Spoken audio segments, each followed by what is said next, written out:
genre.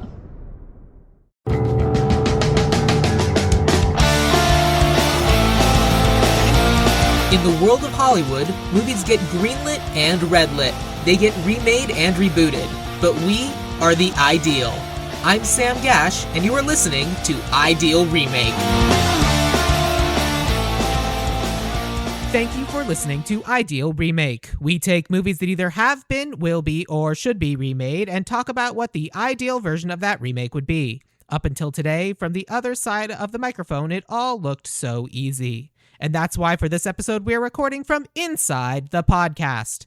JodyAnders.exe is program Tron.mov, a movie that has been, will be, or should be remade. I'm going to go with should be. Yeah. I feel like it would be really fun. Yeah, I think so. I think I agree with that, especially right now. But Jody, welcome to Ideal Remake. Hello. Thank you for having me.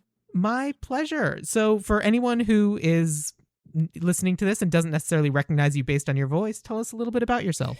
Well, I have been tooling around the industry for, 20 mumble years. Started in mostly documentaries and directing and moved on to post-production, sound editing and coding for a while, and have been trying my hat at writing for the past 4 or 5 years. Have a published novel and a few scripts that have been floating around. I don't think I knew you had a published novel. What's your novel It called? is called Queer Cheer, Affirmations, Activities, and Advice for LGBTQ Teens. Oh, that's great. Thank you. Yeah. Queer Cheer.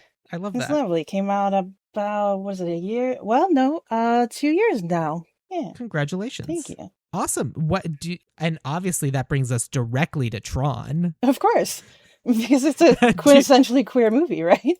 I mean, when I think of the gayest movies, I think of the movie that has 2 female roles and the same woman playing them both. Well, I mean, and all those steamy, romantic tension moments between Tron and Flynn. Oh, yeah. Tron and Flynn is a romance for the ages. I mean, remake? We certainly can do that. That might not work in my version, because I did certainly make mine gayer, but not that way. All right. I'm excited to hear that. Do you remember the first time you saw the movie Tron? I do. I actually saw it after I saw Legacy. Oh, really? Yes. Gosh, I want to say, what was it, 2017? Wow. When was it that Disneyland was doing these really cool things? Actually, it was California Adventure, was doing these really cool dance parties, and they had done a big Tron dance party, and it was awesome. It was basically like blue and red, and oh my god, I can't even describe it. They recreated the entire Flynn's arcade. They had cool. Tron light cycles there, and just the whole vibe of the lights, as if you were on the grid. And I kind of fell in love with that first, as weird as that is, and then fell in love with Tron Legacy. And of course, if you do that, you have to go back and watch the original. So it was quite a bit down the road that I watched the original. I think that's reasonable. In fact, I think it's so reasonable that I also saw Tron Legacy first. Oh, wow. Really? Okay. Yeah. So Tron Legacy came out in 2010, which is around the time I moved to LA. And I'm pretty sure I saw it in theaters in LA. And I'm 90 to 95% sure I had not seen Tron at that point.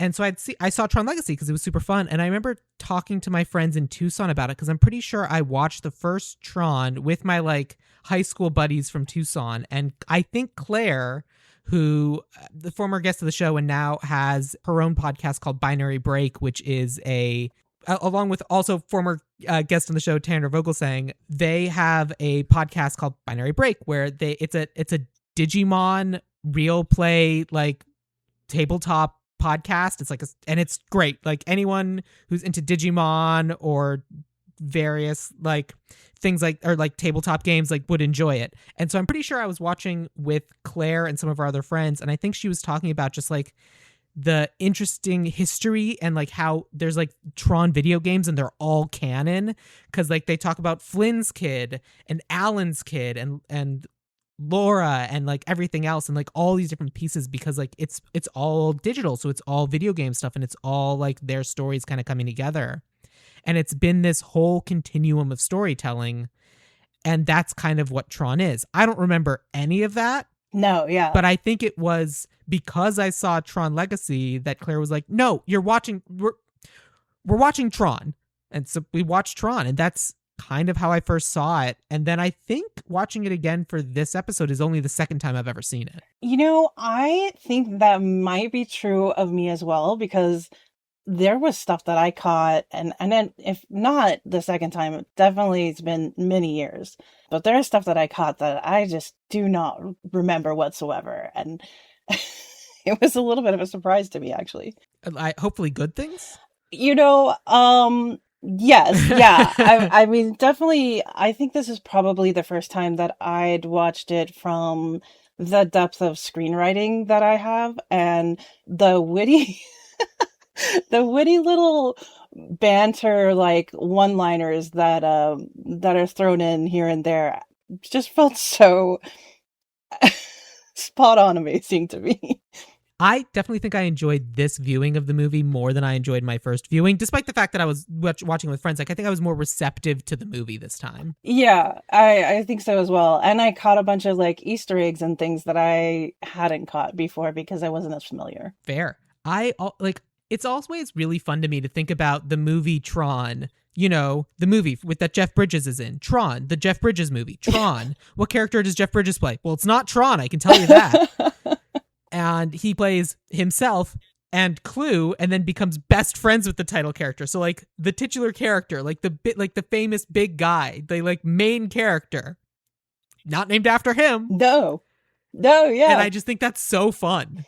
I think I forget that almost every time I watch it in a way. Yeah. It's just such a I even forget about like pretty much every one of the other like every one of the programs names for sure. Oh, definitely. And then I'm like, oh yeah, okay.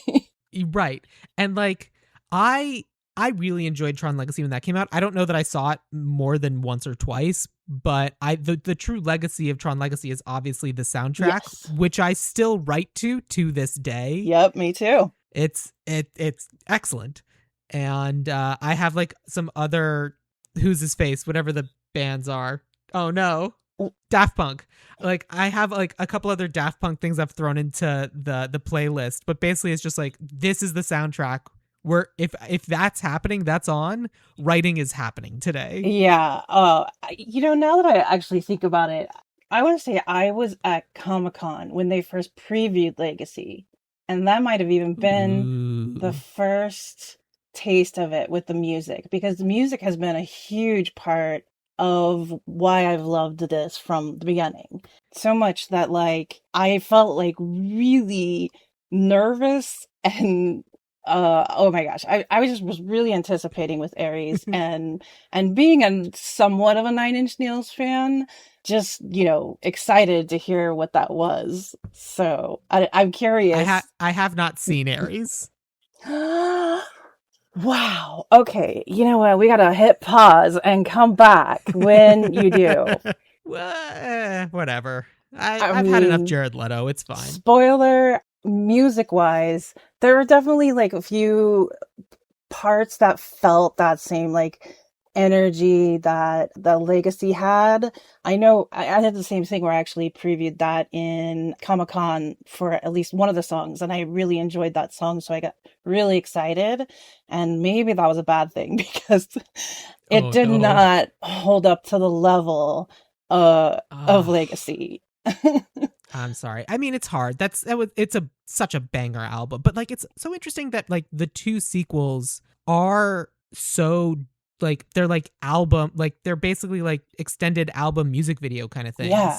And music is not a part of the first really at all. So like theoretically you can remake the first one and not have it be a concept album for any band. I mean, I did think about like it would be really cool because there's definitely been bands over the years that I think would be really cool to do Tron soundtracks. So I did think like it'd be cool to give that the same treatment that Ares and Legacy had.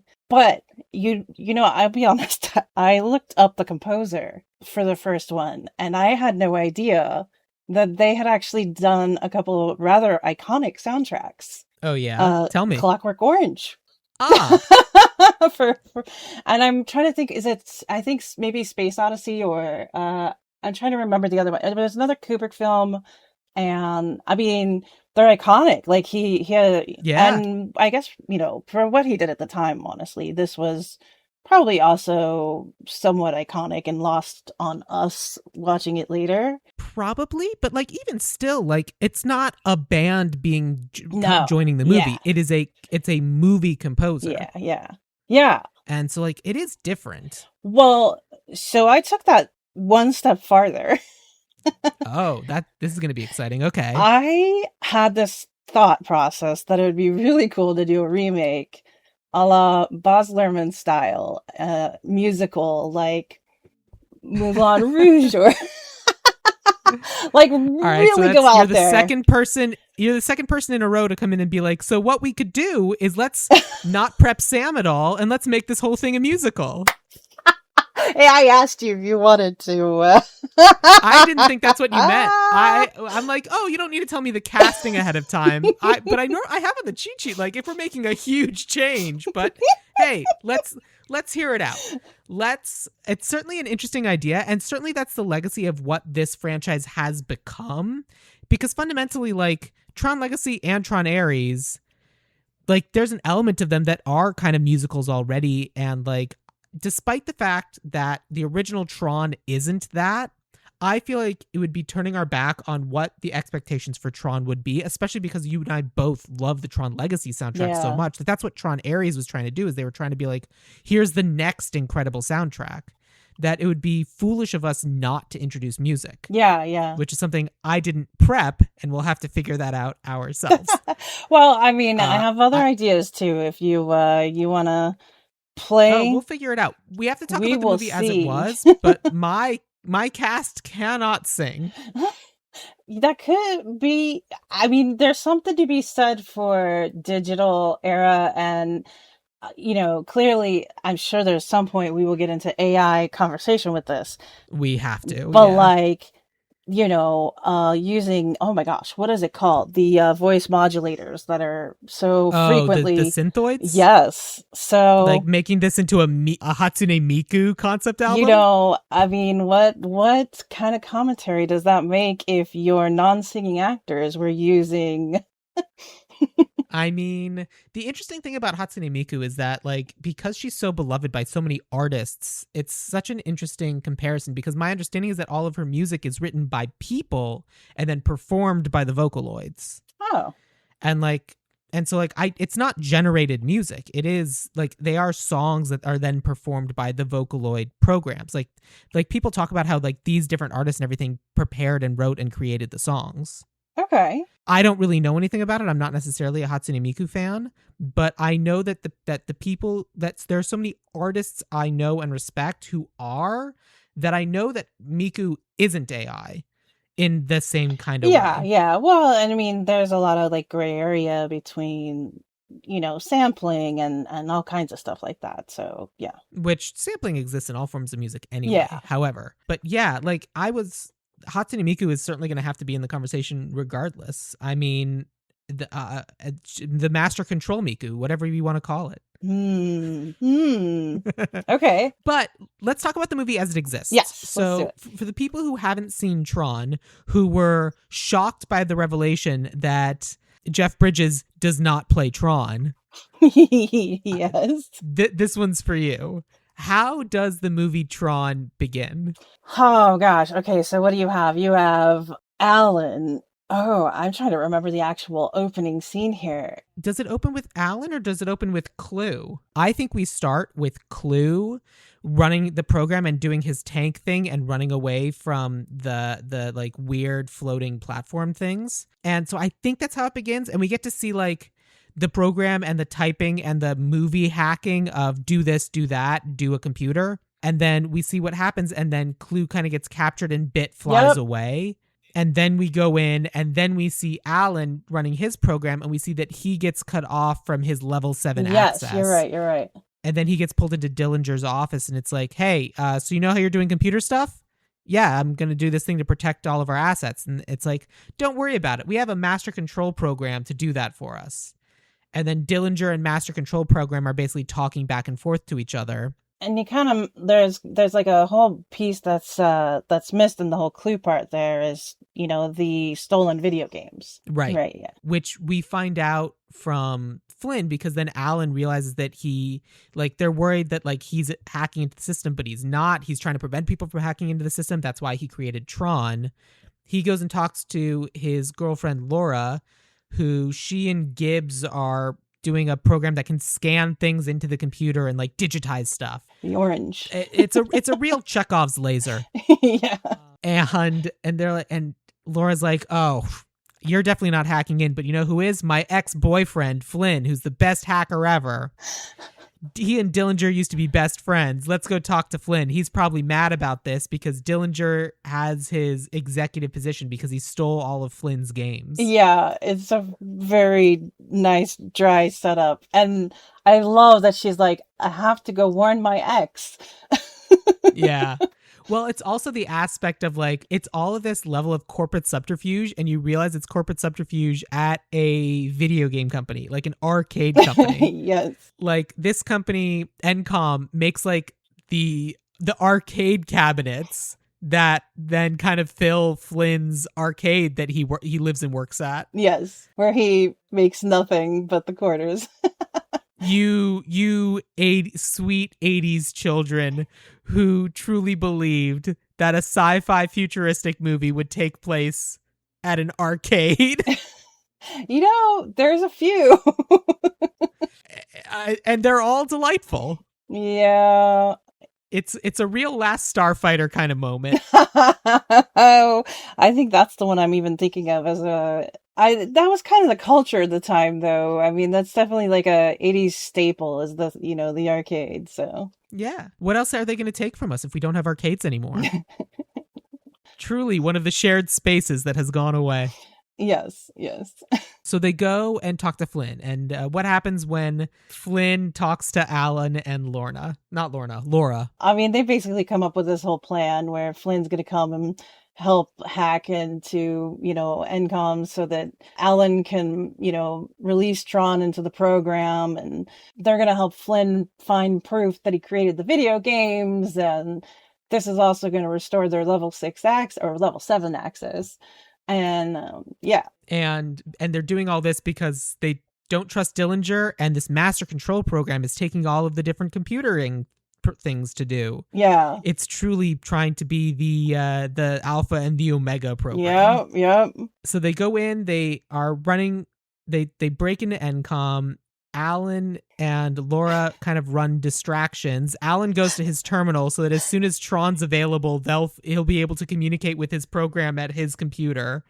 And then Flynn works at Laura's desk, and Master Control Program's like, you can't delete me. I'm too awesome. And then he uses Chekhov's laser and zaps Flynn into the computer. Yep. And now we've got a real Tron type situation. Yep. He's basically sent off into the games. Oh yeah, there's a bit we missed kind of where, the programs are sort of, playing the games and at the mercy of the master control. He essentially meets, Ram, and gets kind of trained for the games. And I think this is also the point when he's told about his identity disc, yes? He is eventually given an identity disc because he's put into the games with some other guy. Flynn is, we should say, as opposed to any of the other characters. Yes, yeah. Because Flynn got zapped in, and basically the master control program is saying, Flynn, he tells his main guy who's named Sark, who also looks like Dillinger, the bad corporate CEO guy. Yeah. Basically, he tells this dude, the bad program Sark, I want this random person put in the games and made to fight in the games until he loses. We don't know why. It's just what Master Control Program wants. Master Control Program used to be a chess program that Flynn made to play chess with, or would play chess against it. Yes. And so he just wants Flynn to get vaporized. So Flynn is given his frisbee, and he gets put in a game, and it's basically delete or be deleted. And he wins the game, but he refuses to delete the program. And the other program's deleted anyway, and Flynn's dragged away. yes. There's also this whole bit with trying to get the programs to profess that they do not believe in their users. The users are some sort of mythological figure. Like, oh, I'm just me. I'm just doing my actuarial tables. I wasn't made by some actual user. I have just existed. Right, yeah. It's a sort of creation analogy there. Yeah, so that's why Flynn keeps it secret that he is himself a user. Up until, well, we are not quite there yet, but yes. Basically, because Flynn was defiant, he, Tron, and Ram get put in the well-known and very famous motorcycle game where the bad guys, who are all red-coded, drive blue motorcycles, and the good guys, who are all blue-coded, drive yellow motorcycles, which I think makes perfect sense. Well, they're different colors, actually. Like, they're all shades of like yellowy orangey, and the bad guys are all different shades of blue. Orange one. Again. What are we doing? All the bad guys are red coated, and they should be driving red motorcycles. They simply should be, and they're not, and it's crazy to me. Look, in a highly saturated, superly, in a super crazy new style film, they needed to go with the traditional hero villain coloring. Hero villain coloring of blue and yellow. Blue for the bad guys, yellow for the good guys. Yeah. The classic, well-known coloration that we've all grown up and familiar with. Everyone remembers the well-known confrontation of good guy Wario versus bad guy Sonic? I mean, come on, what color was Darth Vader's? Yellow, blue, as we all know. It's a big motorcycle thing. It's like Snake, but like Battle Snake. The good guys win, and in doing so, a hole is created in the arena, and not only do they win, but they escape. This is also like a sort of payoff moment, because the Flynn created this game, and he is the absolute best at it. So it's true. Yeah. So this is a sort of like, I feel like it's a kind of one of the first moments he realizes his advantage as him in this world. That's true. I forgot about that. So he realizes that, they make their escape, and then Sark sends a whole bunch of platform things to go chasing after them. And it's a dodge and weave chase sequence, computer generated, all those different things. This is the tanks, right? This is where he says something like, I wish I didn't create all those tanks, or yeah, something like that. Yeah, I think Tron dies. Is it? No, they end up getting separated because the platforms destroy a bridge, and then they blow up the motorcycle. So they escape for a little bit, and they find this like pool of digital water, and they're like, "Boy, I feel great after drinking this water." Well, back to it, gents. And then they keep driving. Yes, yeah, because they were supposedly destroyed in the rubble. Yes. And climbed away to the pool of water, which is basically power. But then they decide they have to go to one of the communication hubs because Tron wants to communicate with his user, Alan. And Flynn lets slip that because Tron looks just like Alan, just like how Clue looked just like Flynn, how Sark looks just like Dillinger. If you create a program in the world, it basically looks like you. Yeah. Which is kind of fun and is going to be relevant when, because Clue is killed earlier in the movie, or like digitized and made a part of the Master Control Program, and then comes back as a villain in Tron Legacy. Right, but that's separate. Right. Spoilers. They are their whole goal is to make it to the communication hub, but the bridge gets blown up. Flynn and Ram get exploded, and Tron has to make a break without them. Tron believes they're dead, and well, he's half right. Right. Flynn drags Ram into like a rubble pile, and in trying to take care of him, he realizes that like when he touches a control panel, basically the rubble pile had been a destroyed platform ship, and just like because he's a user, it kind of like coalesces and forms around him and gives him Well, like he super basically, user powers. yeah, like he basically realizes that he, as a user, has the ability to manipulate his own program. Yes, he can manipulate the world around him a little bit. And so where the flying platforms had been, I don't know if you know this, but red's a really evil color. What? And What? as I'm sitting here wearing a red t-shirt, basically this red platform becomes blue, like how Good Guy is. And that's when Ram realizes that Flynn is a user, and it's like basically Ram realizes that he's speaking to a god, and then in that moment Ram is able to like kind of let go, and he dies and gets digitized. And for a brief moment in time, Flynn gets a animal sidekick in a Bit who can only speak in yes and no. Yeah, yeah. Well, Bit's in there earlier too. He is. He's Clue's He's buddy. fun. Yeah. So Tron first goes and rescues another program who's kind of stuck in the bad guy zone. Her name is Yori, and she looks just like Laura because I guess she's a program that Laura made, and those two are super dating, just like how Alan and Laura are super dating, I guess. I Yeah, don't know. It's yeah. weird. She definitely needs to be there. And together they go to this communication hub and basically talk to a program who runs the communication hub, and he runs interference to basically let Tron go into the communication hub so he can talk to Alan. Alan's like, oh my gosh, Tron, my special precious baby boy and the only one I've ever made. And he basically gives program information to Tron's frisbee that will allow Tron to destroy the master control program. Yes. Yeah, exactly. Fun fact, the little bridge friend they talk to is the same guy who works with Laura in the beginning. Genuinely really love the design of him when he's like in the weird booth and he's got Yeah.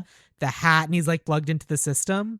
Yeah, he's That's such a fun bit of kit. I feel like there's such a like all of the programs in the world are a little blasé until you get to that weird part with I think they're in the communication hub and they have some randomly weird programs roaming around, and Yeah. that could have been just pushed so much more.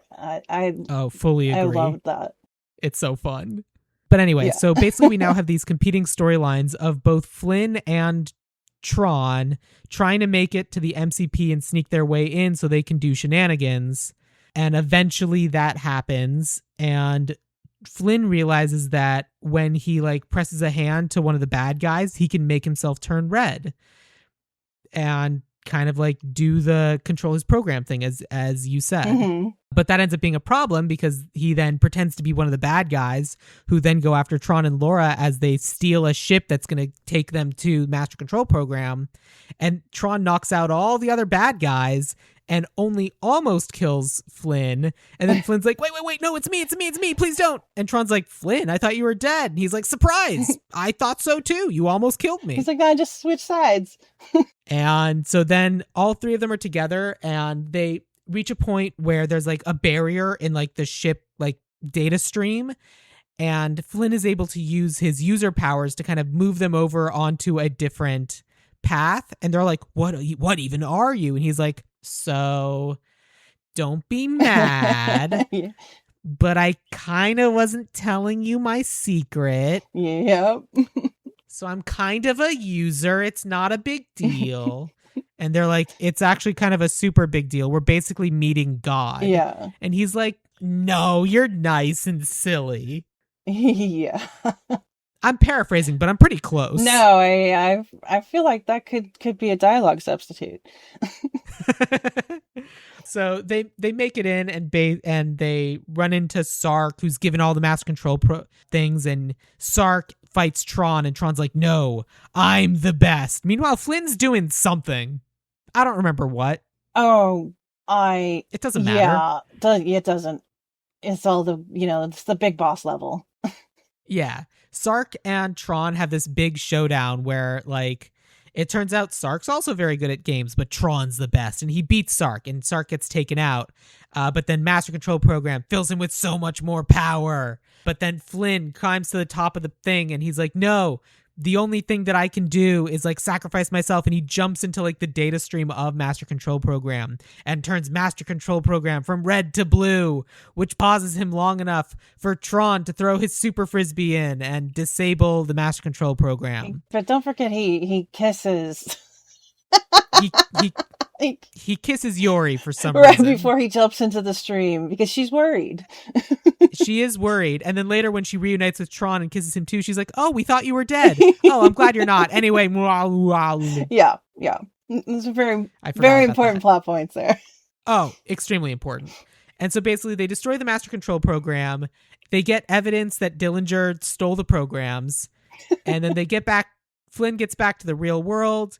Everything's fine. He's now in control of NCOM. Boy, isn't going into a computer crazy. End of movie. All he had to do was take a piece of paper typed that said he wrote it, and he became CEO. It's beautiful. Yeah. We all looked at that piece of paper and we're like, well, this is evidence if I've ever seen it. Right. Truly. For sure it was. So we're just like, all right, fine, whatever. I couldn't have put a piece of paper in a typewriter. No.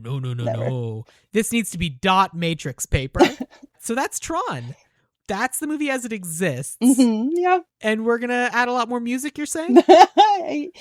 Well, that's definitely one idea. Because, like, fundamentally, this is a movie about a tech CEO who's feeding all of the data and information that his company possesses into a singular program, firing people and having all of their work be replaced by this singular program that they believe can do everything, but has its own motivations. Yes, the AI implications are huge. That's definitely something I thought about. First off, everything he sort of predicted in Tron that has come to be since Tron, like, it's kind of a weird, you miss some elements watching it now, right? But like, so much in that film did not exist when it was made, glass touch desks and the whole 9 yards, right? And they're all here now. It's true. Well, the glass touch desks, I always looked at those and kind of thought of them as those like table arcade cabinets where you could like have a table in front of you and you'd be playing Donkey Kong or Pac-Man on the table. The Frogger. And so that way you could put your pizza down on the table and then also be playing the game. Yes, yeah. I just kind of saw them as an extension of that. They're like fancier versions of that. They're giant iPads or whatever, but like even still. That's fair. Yeah. But like the whole element of it and even like avatars. So another element that I was kind of thinking about is, every character in Tron has a mirror element of itself. It reminds me a lot of, video games where you have an avatar. It's that same sort of world, but they didn't have that back then. Yes. One of the other things I thought about is that the avatar as representative of who you are, who you believe yourself to be, is really interesting because we could very much play with, well, this is how I look in the real world, but if I were designing myself in a video game, I would look like this. Yeah. And which, not to bring it back to everyone's favorite movie of all time, Ready Player One, is certainly an aspect of that where exactly, avatars are avatars. It's representing who you want to appear to be. And I think we can certainly play around with the notion of, is this avatar who you wish to appear to be, or is it just an echo of the person who created it? Well, and I think that lends nicely overall to the theme of identity and what is your identity? Because the identity discs alone, they're such a unique, I've been obsessed with them ever since I've kind of found out about them, because it's not just what you store your information on.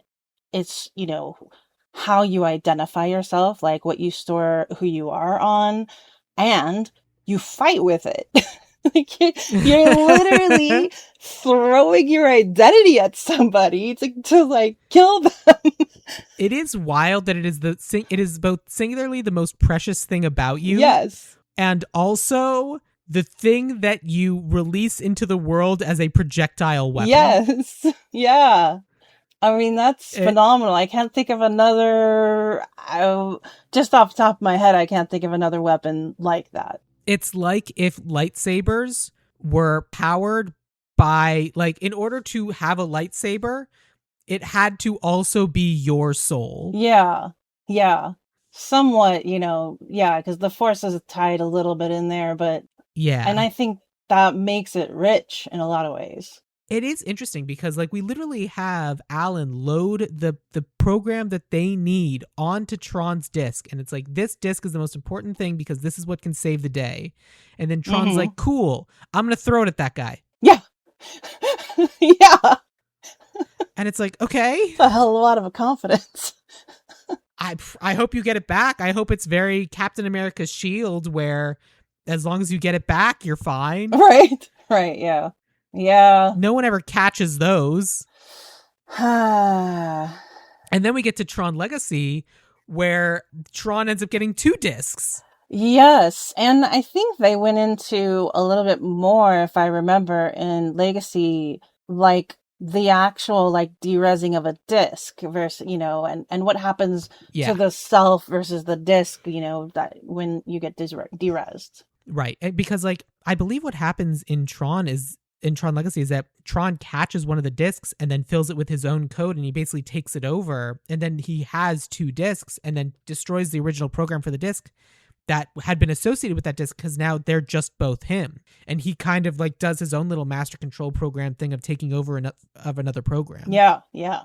That's part of the element of his own corruption in that movie. Yeah, it's kind of, there's actually some really beautiful like themes and symmetry. I feel like they could be more, they could come to the front a little more, maybe. Absolutely. That's kind of the like symbology and everything that exists. What are we going to do? I feel like if we're going to be remaking Tron, Tron as it exists is a contemporary movie. So I feel like if we're making Tron, it has to be set now. Yes, I definitely was leaning towards now. I know like I had kind of played with, what would something that was like the predecessor to computers or something along that lines look like, but nothing that I felt great at. To me, there's actually a couple playgrounds now that are fascinating to me. So AI obviously being one of them, but Obviously. virtual reality, MMORPGs, and the gaming world that's more like much more richly developed and involved. Where people almost can live their life in that world. There's a reason why it's called Second Life, Yeah. as an example. I've been there. I played World of Warcraft for maybe a little too long. They're starting the kids young. It's like, hey, let's get the kids used to yearning for the mines. Have these kids heard of Roblox? Yeah. And but then, like, there's the whole Minecraft of it all, and like there's elements of that, and like I feel like we can go hyper realistic, we can go MMORPG, and I certainly think we should reference all of those. But I feel like we can treat, in my head, I think a fun way to treat that would be to have all of those, but treat them like a trail dust town, where it's a surface and a veneer that we put up. But if we walk into the building, we can just see that it's just like a platform that's put up that looks like the building or the game and everything, because we in the programming, it just looks like the programming world. Because it'd be wild if we didn't address those things. It would be crazy, right? Two things coming to mind, like, A Nightmare Before Christmas when he walks into the forest and has all the trees to go through. Kinda. I mean, Wreck-It Ralph is obviously the big, jump into the video game kind of comparison, where they can jump into each video game. Well, that, but I also feel like I like the idea of treating it as like 2-dimensional, of they can jump into the video game or they can be on the other side of the video game seeing how the video game works. Mm. And because I feel like we want to be able, because I think if we're going to be doing one of the metaphors, and I feel like the obvious one is AI, is that's an easy way to show like in like tendrils of corruption, where you can show the programming side where you see the tendrils of corruption, and then you can show the actual gameplay side where you can clearly see it getting shittier and shittier. Yeah, I kind of like that in the capacity of, well, I mean, one of the lines actually in Tron really caught my attention watching it this time. I can't recall it exactly, but it's when Dillinger asks the MCU, like privately sort of, The MCP. yes, sorry, MCU, asked the MCU, privately sort of interrogating him, and he admits that he's been doing personal and, private business deals with like other government entities, and he's going to hack the Pentagon and all this kind of stuff, right? And how Right. like kind of terrifying and crazy that is in today's world, Mm-hmm. and how what a throwaway sort of line that almost is in the film. Right. It's like it's a really terrifying implication of the real world, and then we get into the digital world and it's just a tube. Yeah. It's just a fast spinning tube, which isn't very exciting. Yeah. I like the idea of it kind of being this like central node of corruption and horribleness that just it keeps being spread out. And the problem is that so many of these other programs and companies are actively welcoming in that thing that's going to take away anything that makes them special and just treat it as like some other commodity source of information for the original programming, the evil programming, the master control programming. Mm-hmm. And so not only is it commodifying and homogenizing everything, it's also being welcomed in by the people who don't even by like these people who are like, oh, it's supposed to make all of my programs easier and better. I don't need to pay for half of my staff if I can just get this computer program to do it. Yeah. So it'll just turn their product into the exact same product as everything else.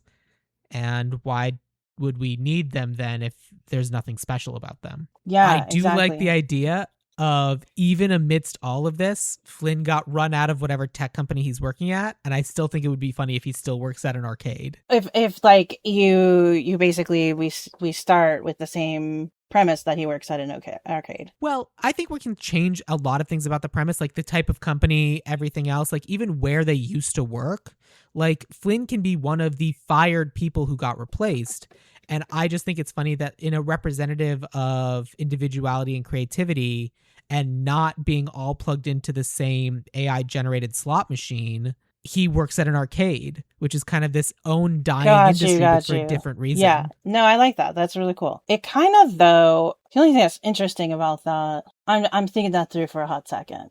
Because Of because course. he's sort of like an anti-hero in this, right? Like he kind of comes in and he's doing this all for glory and to get his money. And it's interesting when you're looking at obviously AI and the implications on humanity, and he's chosen this sort of analog system in this world, making him Yeah. I think it still fits because he is a little bit like that rebel. Oh, I think he's our Han Solo. Yeah. Yeah. He's our Han Solo, like the selfish guy who turns out has a heart. Our hero who's here just doing the right thing for the sake of doing the right thing is Alan. Yeah. And he makes Tron, but that's also why Alan's kind of boring and we don't spend that much time with him. And everyone kind of enjoys the Han Solo character a lot Oh, for more. sure. You know, Mr. Tron himself. Yeah.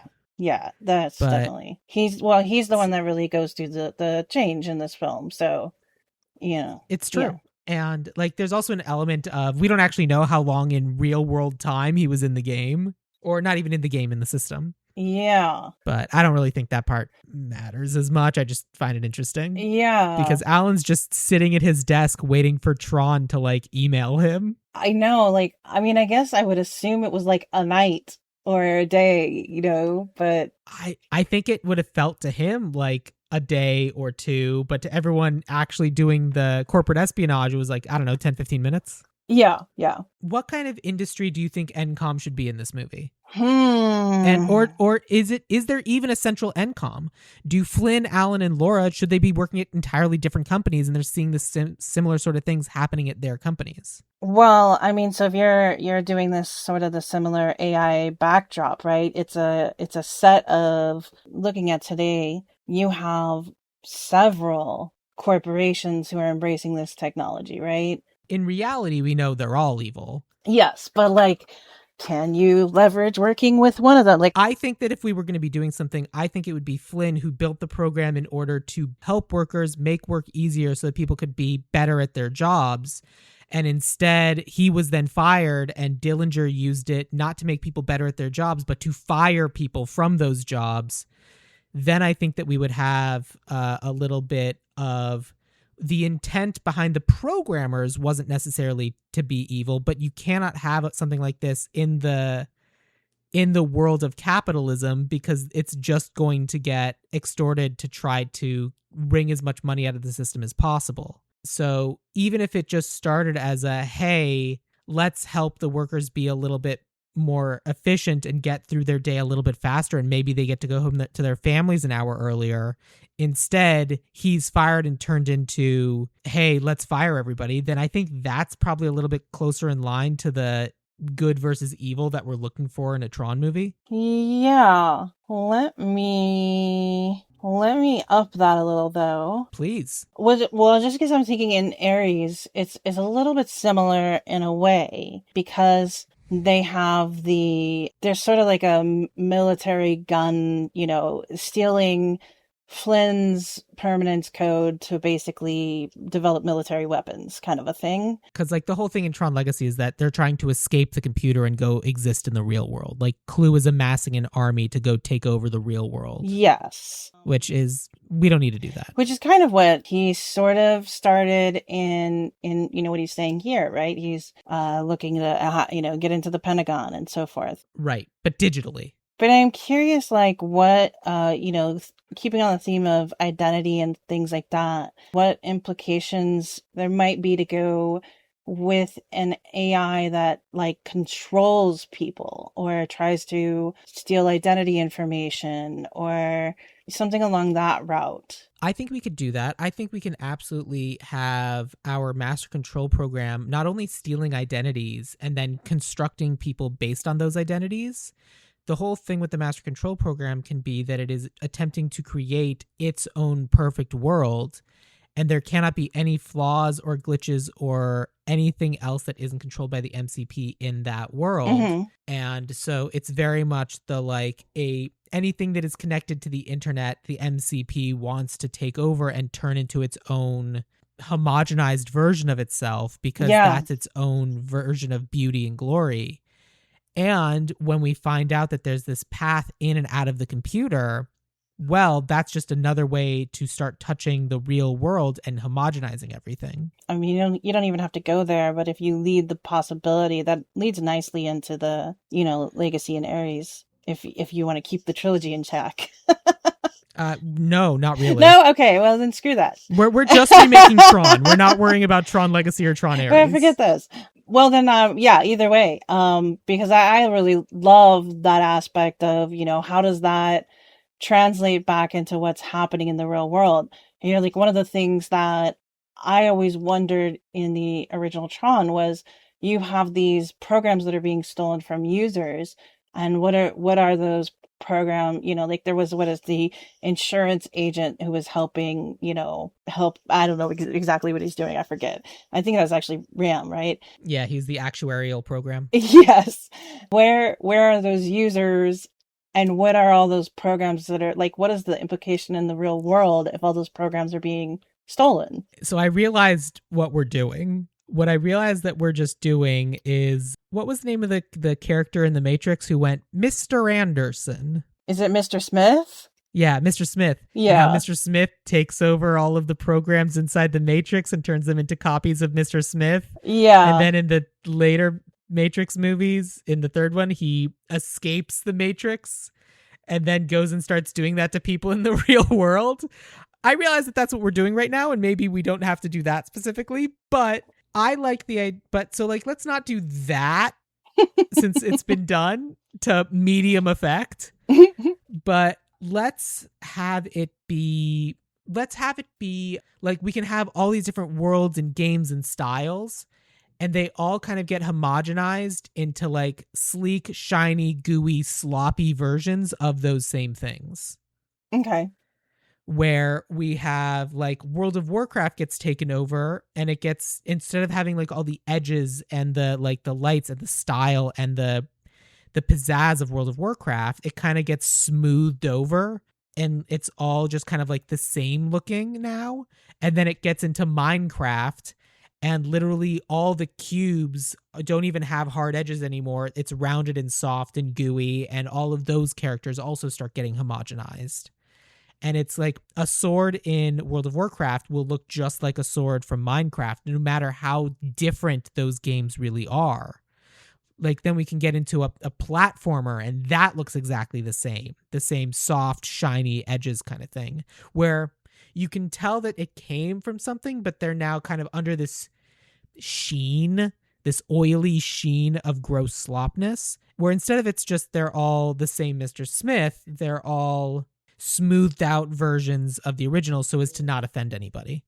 Yeah. And I mean, I would assume like in each of these worlds, there's a level of control from Master Control. Like if there are programs in World of Warcraft, for example, that they are mining resources, they're not, sitting at the bar. Yeah. Well, they can That be kind of a mining. thing. They can be mining resources to power Master Control program. You Right. also can do the thing of, well, we want to make sure that this appeals to everybody. So anything that has a gun no longer has a gun. Anything that is like, well, some people might be offended by differing kinds of by any non-white people, by differing forms Ooh, of yeah. gender representation. And so it is the most Hays Code level of showing of representation, in that there is a lack of it. It is just kind of the heteronormative expected presentationalness of it. Yeah. We even can then treat it as those characters who had no place in those games can be either forced to get resources for the MCP, or they can be deleted. So part of the whole Tron, Yori, Flynn crew is rescuing these programs from deletion because they don't fit into this quote unquote perfect world that the Master Control program is trying to create. The perfect 4-quadrant, acceptable to everybody and offensive to nobody world, which of course is the worst kind of art. Yes. Yeah. Yeah. I like that. That's cool. And I think that echoes the identity. I mean, identity and control, to me, it all speaks right back to it. Yeah. So with that in mind, is there a band or an artist that you really like? Oh, wow. You just brought it right back to the music. I did. And we were not doing a musical, though, huh?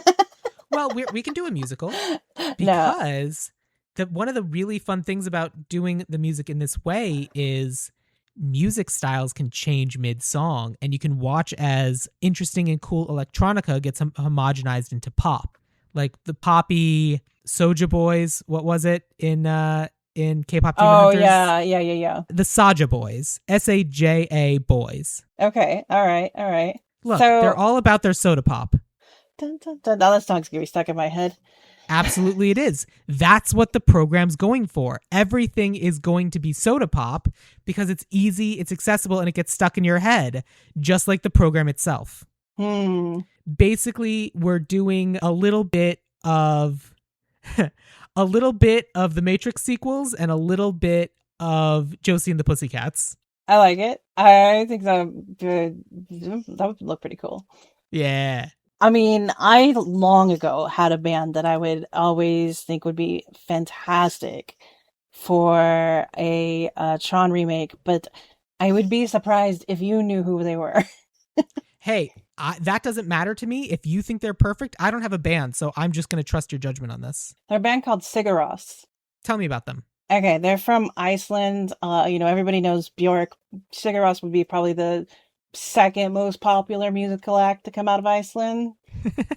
And I would venture to guess if I played a few of their songs, you recognize them. They've actually done a number of like soundtracks for, TV shows or just pieces, but they're just sort of like just under the radar. They have this very like experimental, like synth sometimes sound versus like orchestral sound. That's pretty phenomenal. It's very, I think it has the power to evoke the emotion. Great. I'm sold. As well as like the depth of, everything from being something, with a more synthy beat to being something a little more angsty. Incredible. I love it. That sounds perfect to me. Sweet. Yeah. It'll be a experimental musical across genres by Sigur Rós. So then, like, I think that can be representative of like the different styles and everything, and then they also can do kind of like the basic like chip tunes thing. But in terms of like we've talked about like the different elements and themes and everything, are there like are there any plot pieces you think that you want to have? Is there like an action sequence or something that you think would be really fun? Like, what's something missing from this movie as we have it that you'd really like to see in your version of Tron? I mean, for me, regardless of the plot device or the world or anything, one thing that I felt like was a miss was the fact that you have this sort of love triangle going on and you Yeah, don't do anything with it. To yeah, me, I mean, you do. I guess you do. Like, and obviously she kisses both of them, but there's no build up or resolution to it, or it's sort of more symbolic than anything. The fact that, she's got this guy who's got the same face as the guy at home, and what is that? What is that? And like, there's just a lot of like intrigue romantically and emotionally with what is it, what is the emotional capacity for her to love a user versus a program versus. yeah. That's true. I don't disagree. So in my casting, I gender swapped Tron and by extension Alan. And so in my version, my Laura character left Flynn and then started dating a woman. And Hmm. so like she can be like playing around with her bisexuality, all of that, and the aspect of just like the nature and the change in how she sees herself and how she sees herself in the world, and that can even be represented in the representation of the avatars. Yeah, I mean, I like that. I thought it was really intriguing. I mean, I was kind of half joking before with the Flynn and Tron moments, but they are these really intriguing moments emotionally between the two of them. So I did have a thought of like, what if a romance developed between Flynn and Tron? Why not? What does that look like? Especially, essentially, that is the creation of the person that you are jealous of in real life. Yeah, no, I think that's valid, Uh, especially as Flynn is kind of consigned to running his arcade, as Alan and Tron are kind of these big heroes. It's hard not to get like a little bit starstruck and hero worshipy of the and potentially like depending on who you are as a person, maybe that is then representative of becoming into a romantic interest. Who knows? yeah. What else? Well, so along with that, I'm actually torn between having the Yori Laura character, like she's sort of a weak character, or just sort of like this weird bridge character. I almost want her to like be out of there. But then another part of me wants it to be a love triangle, so I'm torn. I think for our purposes, we can have her world be one of the first worlds that we see get corrupted, and she gets removed and kicked out of her own world, kind of Hmm. in a Wreck-It Ralph kind of way. Of that world got homogenized, and so she's kind of one of the last vestiges of originality and uniqueness from that world, and that's why she is so important to the mission. Is like she doesn't have somewhere else to go, and it is so much more important for her program to kind of get moved on because her company got taken over by MCP, Master Control Program, NCOM, whatever you want to call it. And so it's like her also fighting back, because fundamentally in the core of the original movie, the person who assembles the team is Laura.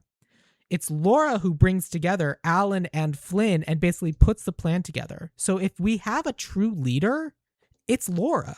Yeah, but she doesn't She doesn't do really. anything. That's Yeah. not textual in the movie at all. No, yeah. That's super textual, and I'm applying it to the movie. But we can make it textual in ours.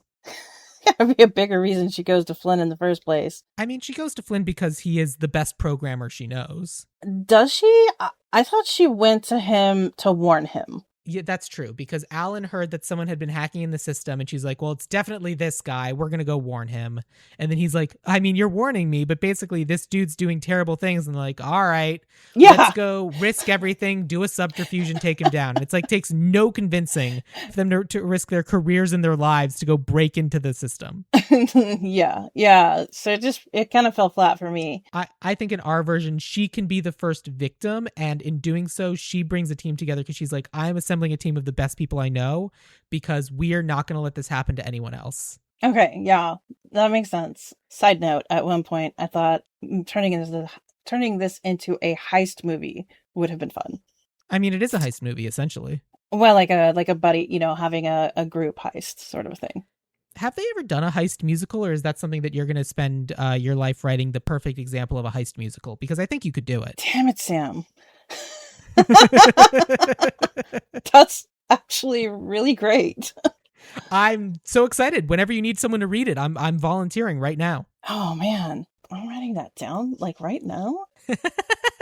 Right there in the bucket ideas that I have time to write. Absolutely. We all have so much time. I would love. So if you're thinking like a MMORPG or VR or anything like that, right? There's a communication between the well, even in Tron, honestly, because you're typing, right? There's communication between user and program, right? Right. And I would love like more direct communication, maybe not all the time, but at moments, where I think that sort of self identity touch point is powerful and they just sort of gloss over it, like sending a couple typewriter words on the screen. Oh, yeah. Just coming face to face with the idealized version of who you are as opposed to who you are in reality. Yeah. I think you're right. I think that would be fun. And I feel like that's something that we can do with like iPads and VR goggles because I have one last big question for you. Uh-oh. How does Flynn get zapped into the game? Oh. Because we have our Chekhov's laser from the first one, but we live in a different world than that. Like we could certainly have it be like the exact same sort of laser thing. Like that technology doesn't exist yet. And like we have to have Flynn himself getting digitized because that's kind of what Tron is. Like fundamentally, like at its core, it's Tron is man go in computer now. Yeah. So my question to you is how man go in computer now? I would I thought of a boring way. Okay. So I have backup here, but I would love if Dillinger purposely put him in. Oh, purposely put him in because he knows that the program will then take him over and it'll smooth him out. And then it's possible that the end goal is this smoothed out, shitty, sloppy Flynn will then get removed from the system and then put back in place to be his like perfect, subservient, exactly what he wants him to be. Yeah, he's his what is it, Stark or whatever in real life. Yeah. Mm-hmm. So the whole thing that Dillinger is trying, who the Master Control then plans to replace Dillinger with. Well, yeah, we can even get to a point where we get to the end of the movie and like a big finale can be, we don't know if what the MCP had been planning to do to Flynn is what it did ages ago to Dillinger. Mm-hmm. And we can find out like whether or not there's an original Dillinger or not. It doesn't matter. Like they can even reference of like, I don't even know what it was. Like once he got promoted, he just wasn't the same guy anymore. Yeah, that would be cool. And so like that's the whole thing where like Flynn gets sent in to get homogenized so then he can be spat back out to be like the perfect little worker guy. And he'll be so much happier this way, of course. Yeah, absolutely. Ooh, and then look at what that does to the romantic tension story. Like, ooh, okay, and yeah. Yep. Yeah. Mm-hmm. And so Flynn will have to like find a way to escape from that. Like Tron or Yori will have to get Flynn out, but we will have to see that happen to someone else. Yeah. Probably Ram. Ooh, I wonder if it could have something to do with the identity discs. Ooh, go ahead. We see it happen to Clue. Oh. And so we get to see the homogenized version of Flynn because that's what happened to Clue after Clue got captured. So then non-homogenized Flynn has to fight his own homogenized version of himself. Yes. But I would love if somehow the identity discs were part of this. Either swapping or sharing or something with the identity discs, sort of like sharing your humanity to restore, maybe he's slowly transforming, and at the last moment this helps him restore him, like restore his identity. Sure, we can even have it be that part of the way Master Control Program takes over is that it takes the identity disks. You don't need your identity anymore, it's mine. And so we have a bunch of programs walking around without a sense of identity. They're just homogenized and samey. Mm-hmm. And it's just this, like, you can have like a Master Control version of that that's been replaced for everybody. It's just the same disk for everyone. Hmm. But like, you can even tell that there's even like society in the digital world is being split between this like invading fascist army of all of them being the same, and they all have the same thing on their back, and it's the people who stand out, who still have a sense of their own identity, who are having to run and hide to protect their own sense of identity And fight for the world. Yeah. and fight for the world. Look how beautifully synchronous that is. Absolutely. And if we're going to be talking about beautiful and synchronous, I feel like we should also talk about some casting. Oh, yeah. Okay. All right, so for casting, I'm happy to get us started. Obviously, we have to start with Flynn, our non-titular lead character. And so for my version of this character, I mean, you kind of need someone who like can do kind of the digital thing, but also kind of the like fun. And kind of based on his performance in Guardians of the Galaxy 3 and the fact that this guy is in of it himself a meme. Like, this guy has become a meme, and so it's fun to have him then be on the computer and then have to come face to face with the memes of his own face.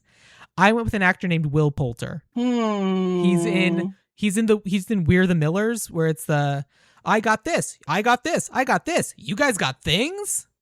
That meme. Okay, yeah, vaguely remembering him. Okay. And then he's also in Maze Runner, and then he's Adam Warlock in Guardians of the Galaxy 3, the gold dude. I just think he's fun, and I think he brought a lot of joy to what could have been a very stiff performance, and I thought he'd be a fun choice for Flynn, but I can tell you right now, I don't think he's very musical. No, man. Okay, I had two thoughts, and I'm picking one off the. I mean, okay. So my musical choice, if we were to have gone with a musical, I I still think I this can think be a still musical. works. I think still works was Andrew Garfield.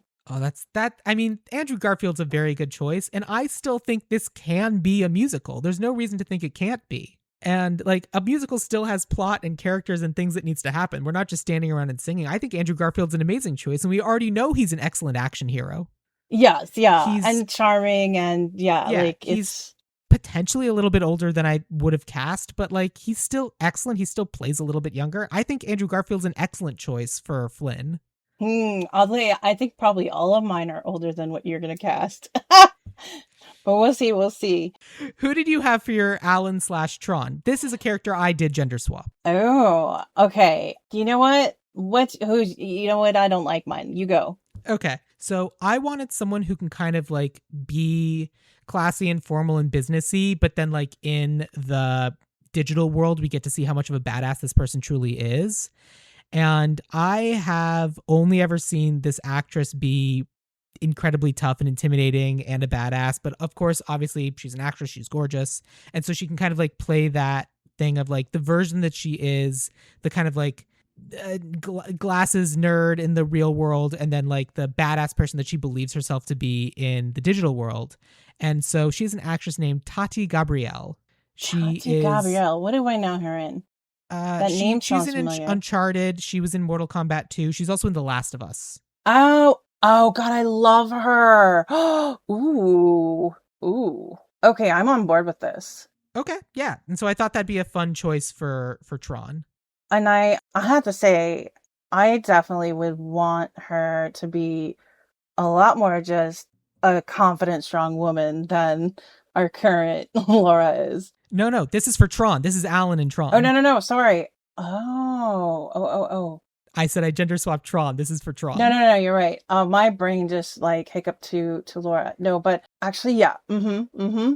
Okay. I mean, so we can talk about Laura now. Who did you have for your Laura? I'm trying to think of like the implications of it'd be interesting to see Tati and Andrew together actually It navigating would be this fun. world. Yeah, okay, I'm on board. Well, I especially like because this. then, because Andrew Garfield will be playing the Flynn character, so he'd be like, "Yeah, cool. What do we need to do? We just need to go save the day, right?" And she's like, "You don't understand the things that I've seen, the Yeah. things that I've been forced to do.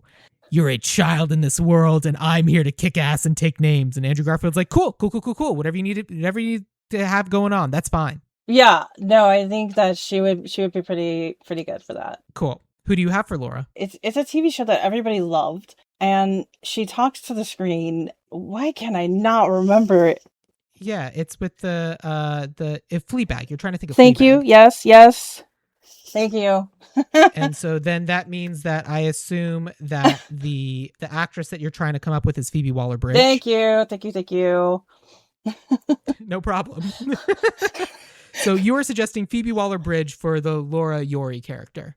Yeah, yeah. I think Phoebe would be awesome for Laura. That is a cool idea. So my casting is a little bit less well known because I knew that I was gender swapping Tron. I wanted Laura to be at least someone who uh, bisexual, gay, whatever. Mhm. I was like, this is an actress who played the ex-girlfriend in Shiva Baby, but I most recently saw her as the daughter in Sheep Detective. Hmm. She's an actress named Molly Gordon. Molly Gordon. She's also in Booksmart. She's a lot younger than Phoebe Waller-Bridge, who is 41. She's cute. She is cute. I did not know her at all. I am happy to go with Phoebe Waller-Bridge for our Laura. I got nothing against that. Yeah, I mean, I mostly like Phoebe, like that sort of edge. Can So, Phoebe Waller-Bridge sing? oh, she's Claire in The Bear. Okay, okay. I know this girl. I haven't seen The Bear. Huh.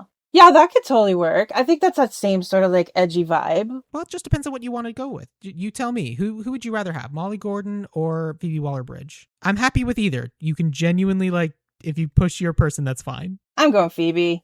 Great. Can Phoebe Waller-Bridge sing? Oh, can she? I don't know. I guess we'll learn. I mean, autotune? I mean, that definitely feels like something that might end up happening. You were really excited to talk about your Dillinger MCP Sark character. Yeah. So I did have two, but I will pick my favorite, which is Tilda Swinton. Oh, interesting. Okay. Why Tilda Swinton? I feel like I just kind of want that.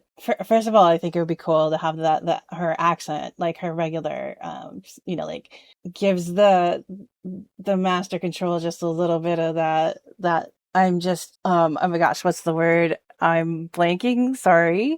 Gravitas? No, the arrogance, a little Okay. bit of that arrogance, and a little bit of that like chill to it. And I just think like she just has that like very commanding but like dramatic, voice for this.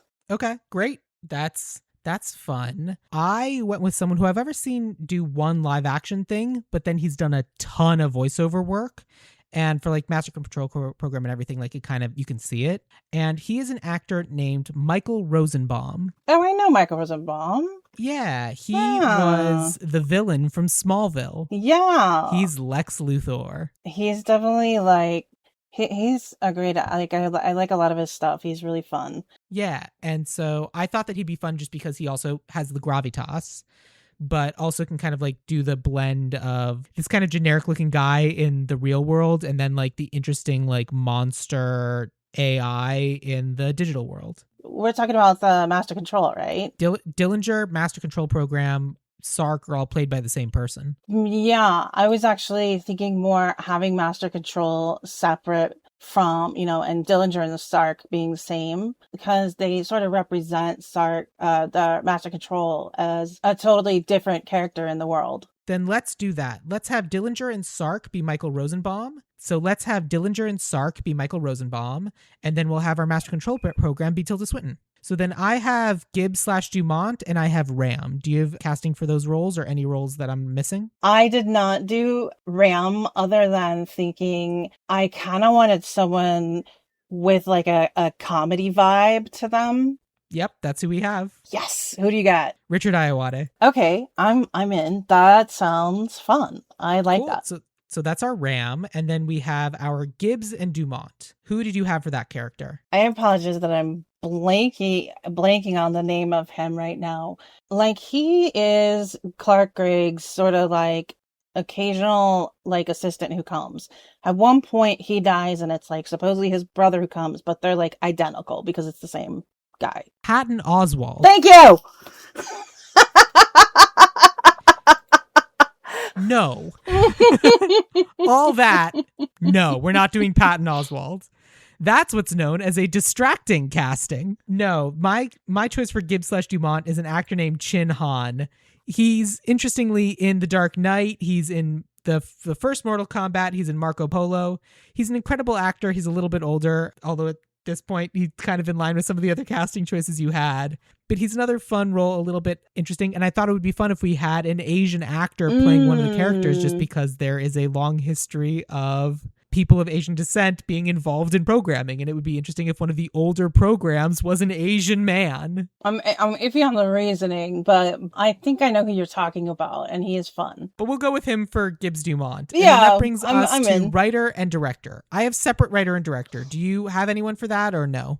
Well, so if we're gonna do the musical, I feel like it's got to be Baz Luhrmann for director at least. Tell me why. I don't know. Let's say Who someone you listening thinking? doesn't know who Baz Luhrmann is. Oh, okay. So Baz Luhrmann, he did Strictly Ballroom, Romeo and Juliet, the weird Leonardo DiCaprio, gun version.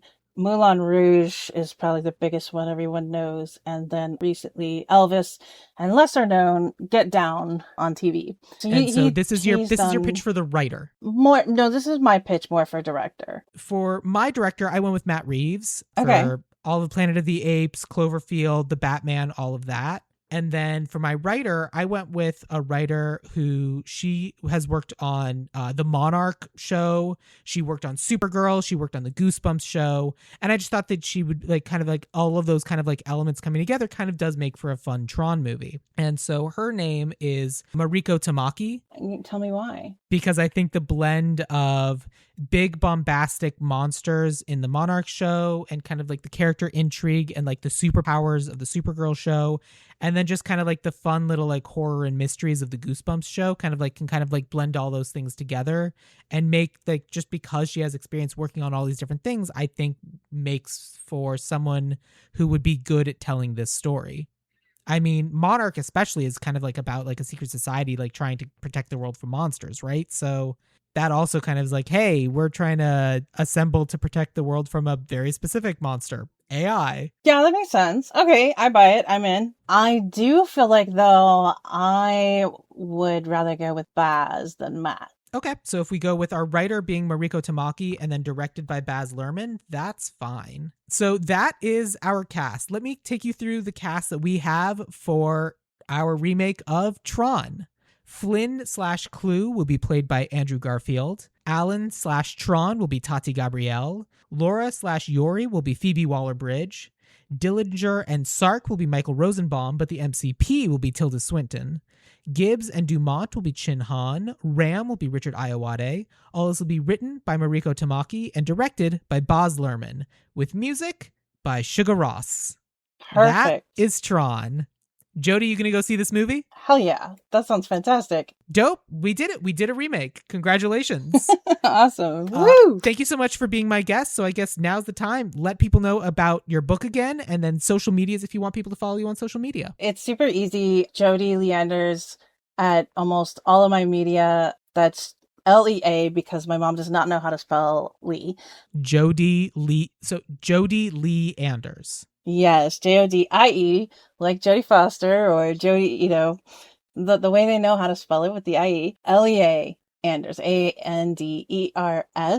My book Queer Cheer can be found pretty much anywhere that books are sold. And if you have any trouble remembering all that, You can just go to my website, jodianders.com. Perfect. Awesome. Thank you so much for being my guest. It was very fun going and revisiting Tron. If anyone is interested in following me, I am on Instagram at Ideal Remake, or I'm on BlueSky at Sam Gasch, SamGasch.